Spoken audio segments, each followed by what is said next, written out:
Nous avons reçu, Annick, une question dans une longue lettre assez émouvante où le monsieur qui écrit nous parle du pardon. Comment obtenir ce pardon? Est-ce que le pardon est gratuit? Comment se pardonner à soi-même? Il a toute une série de questions sur le pardon. Donc je te résume. Peux-tu nous parler du pardon?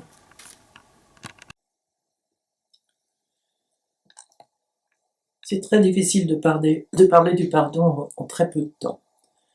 Il y a de nombreux stages qui se font aujourd'hui autour de cette grande question. Moi, j'invite ce monsieur à participer à l'un des stages qui se font.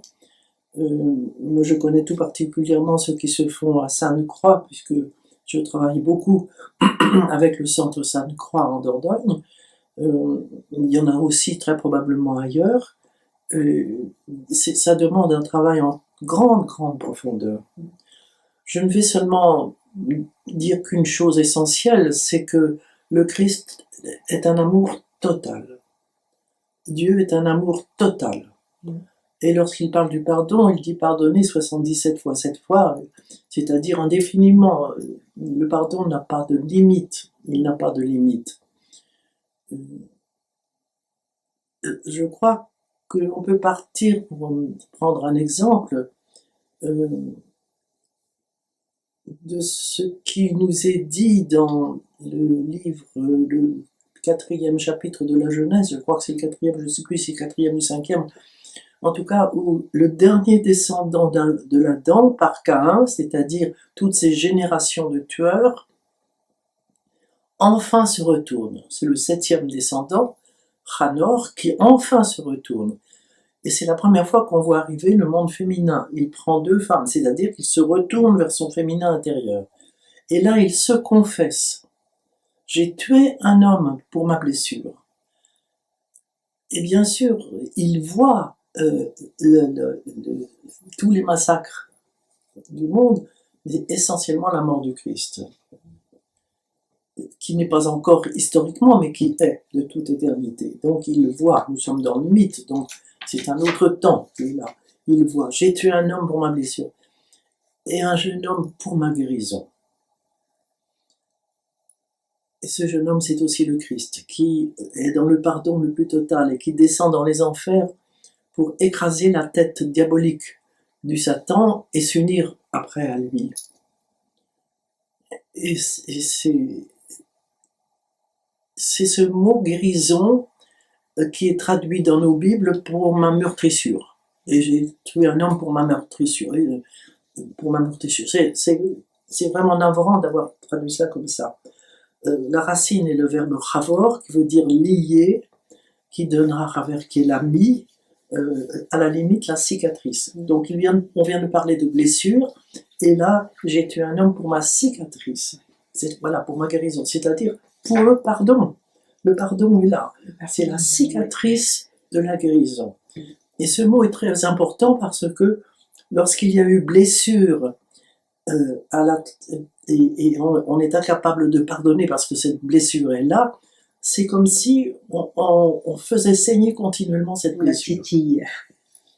Et c'est quelque chose de tragique, Alors que si on est dans la guérison, c'est-à-dire si vraiment on laisse se faire cette cicatrice, elle peut être le point de départ, le tremplin d'une évolution fantastique, de pardon à l'autre, de pardon à soi-même. Et lorsqu'on ne pardonne pas, on se fait plus grand que Dieu, qui lui pardonne. Moi, voilà ce que je peux répondre d'une façon très rapide, trop rapide, beaucoup trop rapide, parce qu'il faut entrer dans, bien sûr, certainement ce monsieur a posé beaucoup de questions, et c'est très difficile, il faudrait entrer dans sa problématique à lui pour lui répondre d'une façon personnelle. Moi, je ne peux en parler que d'une façon générale ici. Il n'y a qu'un pardon qui n'est pas donné, c'est celui de l'homme qui touche à l'arbre de vie. Et ça, c'est très mystérieux, c'est certain, c'est extrêmement mystérieux. Je ne pense pas que ce soit Dieu qui ne pardonne pas, c'est l'homme qui se met dans une situation qui n'entre pas dans le pardon divin, qui ne s'incline pas devant le pardon divin. C'est quelque chose comme ça. Je crois que nous touchons à cela aujourd'hui, parce que l'arbre de vie, c'est la sève qui vient d'en haut et qui descend tout le long de notre colonne vertébrale, tout le long du jardin d'Éden, puisqu'il est au centre du jardin d'Éden, et sa source est dans la matrice du crâne. Et je pense que tous les trafics que l'on fait aujourd'hui avec les neurones pour essayer de rendre l'homme immortel, cela me semble toucher quelque part à ce qui nous est dit dans le texte. Parce que, à la fin du 3e chapitre de la Genèse, Dieu dit ceci, le Seigneur Dieu dit ceci, voici l'homme a atteint au un, c'est-à-dire à l'unité. Il a atteint à l'unité par la voie extérieure, à cause du fruit de l'arbre de la connaissance qu'il a pris avant de l'être devenu.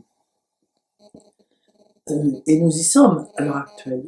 Nous y sommes avec l'atome, le génome, etc. Et tout ce que nous touchons de subtil, étonnant, par notre intelligence très très grande que nous avons développée, je dirais presque au détriment de notre être divin. Mais c'est par la voie extérieure que nous y sommes arrivés. Et aujourd'hui, justement, c'est ce qui est dénoncé ça, empêchons-le d'aller plus loin, de prendre aussi de l'arbre de vie, de peur qu'il ne vive continuellement dans les temps, c'est-à-dire de supprimer la mort physique. Et c'est ça qu'on nous promet aujourd'hui. On nous promet dans très peu de temps maintenant de supprimer la mort physique grâce à tout un trafic neuronal à l'heure actuelle. Et là, je pense que toucher au cerveau, c'est toucher à l'arbre de vie. Et pour promettre de ne plus mourir, parce que l'homme a tellement peur de la mort que voilà, il veut supprimer la mort. Mais c'est comme si on condamnait la chenille à rester toujours chenille, à ne pas devenir papillon, c'est tragique. Il n'y aura plus de mutation. Il n'y aura plus de mutation, c'est absolument tragique. C'est tragique cette histoire. Et je pense que c'est là où nous ne nous mettons pas sous la possibilité du pardon divin. Il me semble que c'est là ce qui est le plus grave. Bon, j'avance ça avec beaucoup de précaution parce que c'est un tel mystère. Mais en dehors de cet excès absolu, qui est vraiment, qui concerne très peu de personnes, heureusement, l'humanité, dans toutes ses blessures, elle a à pardonner et à se pardonner.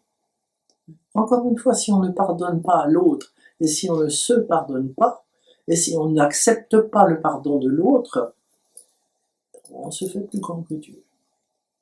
Je t'ai entendu dire une fois par rapport au mot kaphor, qui est un des mots du pardon, quelque chose qui m'avait amusé, que j'avais trouvé très, très vivifiant, c'est que pardonner, c'est une économie d'énergie. On reprend en main son potentiel.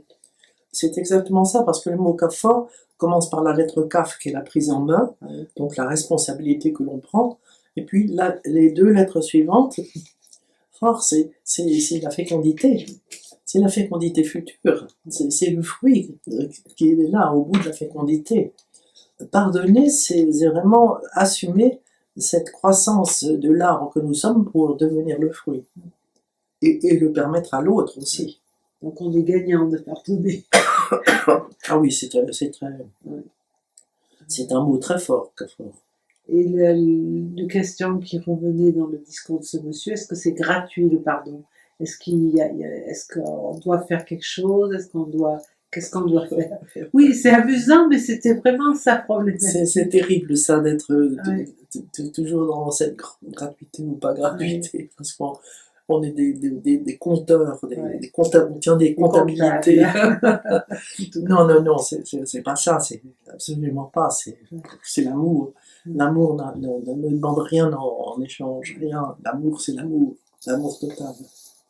Merci Annick, je pense que c'est une belle réponse.